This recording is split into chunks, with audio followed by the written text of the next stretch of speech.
નમસ્કાર દર્શક મિત્રો, ન્યૂઝ 9 ગુજરાતી સાથે હું છું આપની સાથે પાયલ બામભણિયા। તો જોઈએ આજના મહત્વના સમાચાર।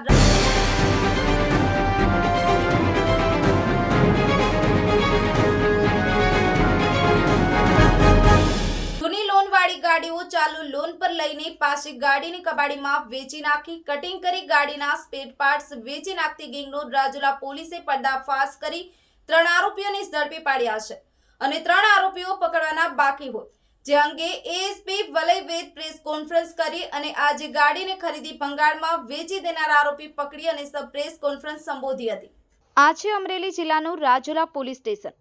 પોલીસની ગિરફતમાં આવતા આ તત્વો છે જે લોન પર ગાડીઓ લઈ અને ભંગારમાં સ્ક્રેપમાં વેચી સ્પેર પાર્ટ્સ વેચી નાખી અને કૌભાંડ કરતા ભાવનગર જિલ્લાના મહુવા તાલુકાના ઉજેપા આરિફ શેખ, ઇમ્તિયાઝ ઉર્ફે બિહારી, નરસિદ અહેમદ અંસારી અને દીપક નારાયણ ગોહિલ આ કૌભાંડીય શખ્સોની ટોળકીઓ દ્વારા કોઈને વાહનો વેચી નાખવાના હોય ને ગાડીના હપ્તા ચાલુ હોય તેવા વાહનો ગોતી તેની થોડી કિંમત આપી વકીલ મારફતે લખાણ કરાવી અને હપ્તા ભરવાની ગેરંટી લઈ પછી વાહનોની કબાડીમાં ભંગારમાં ગાડીઓના કટિંગ કરી અને ગાડીઓના સ્પેર પાર્ટ્સ વેચી નાખવાનું કૌભાંડ કરતા હતા।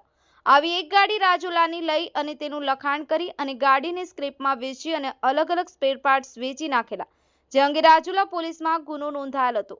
જે કૌભાંડિયા 6 શખ્સોમાંથી 3 કૌભાંડિયાઓને રાજુલા પોલીસે ઝડપી પાડ્યા છે, જ્યારે હજુ પણ અલી અસગર, અલી હુસેન લોટિયા, પંકજ ઉર્ફે બાલા અને ઇસ્માઇલ ઉર્ફે પપલુને પકડવાના બાકી હોય, જેમની શોધખોળ પોલીસે શરૂ કરી છે।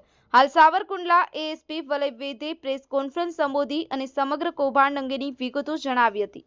Bureau report, news 9 Gujarati, Amreli.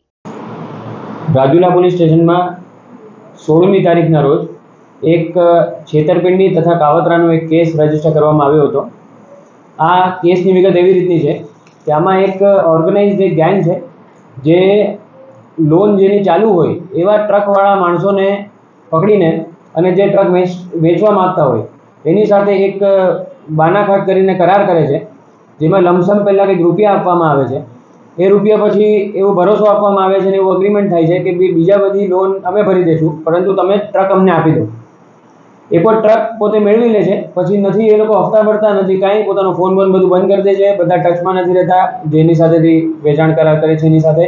અને આ જે ટ્રક જે મેળવી લે છે એ ટ્રકને ભંગારવાળાને વેચી નાખે છે અને ભંગારવાળા પછી એને ટ્રકનો સ્ક્રેપિંગનો બિઝનેસ હોય એ બધા એ ટ્રકને છૂટો પાડી અને અલગ અલગ એના હિસ્સાઓ વેચી નાખે છે।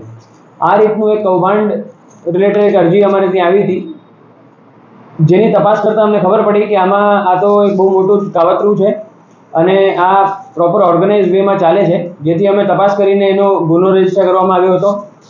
આમાં ગણતરીના કલાકોમાં જ અમે ટોટલ 3 માણસોની ધરપકડ કરી છે। આ 3 માણસોના નામ છે ઉઝેફા આરિફભાઈ શેખ, ઇમ્તિયાઝ ઉર્ફે બિહારી,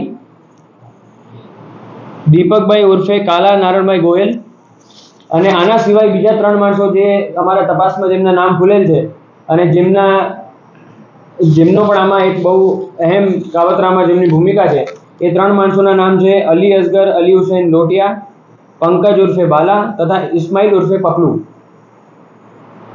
આ જે ફરિયાદીએ જે ફરિયાદ કરી છે, આ ફરિયાદ પછી અમને અમરેલી, ભાવનગર તથા જુનાગઢ એમ 3 જિલ્લાના 6 થી 7 બીજા એવા માણસો આવેલા છે જે આ જ ગેંગની આ જ મોડસ ઓપરેન્ડીના શિકાર બનેલા છે અને એની પણ તપાસ અત્યારે અહીંયા ચાલુમાં છે કે આ કઈ રીતે કરે છે, ક્યાં રાખે છે અને અલગ અલગ દિશામાં એની તપાસો ચાલુ છે।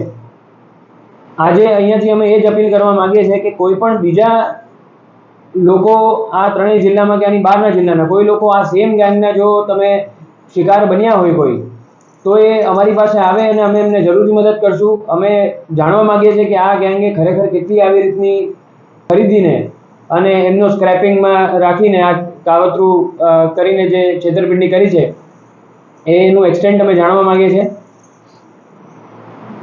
આ પૂરી કામગીરીમાં જે છે એમાં રાજુલાના પોલીસ ઇન્સ્પેક્ટર કોલાદ્રા સાહેબ તથા પીએસઆઈ એમએફ ચૌહાણ સાહેબ અને એમની ટીમે બહુ સારી ભૂમિકા ભજવી છે અને બહુ સારું તરત જ 3 આરોપીઓને અરેસ્ટ કરેલા છે અને બીજાની તપાસ અત્યારે ચાલુમાં છે।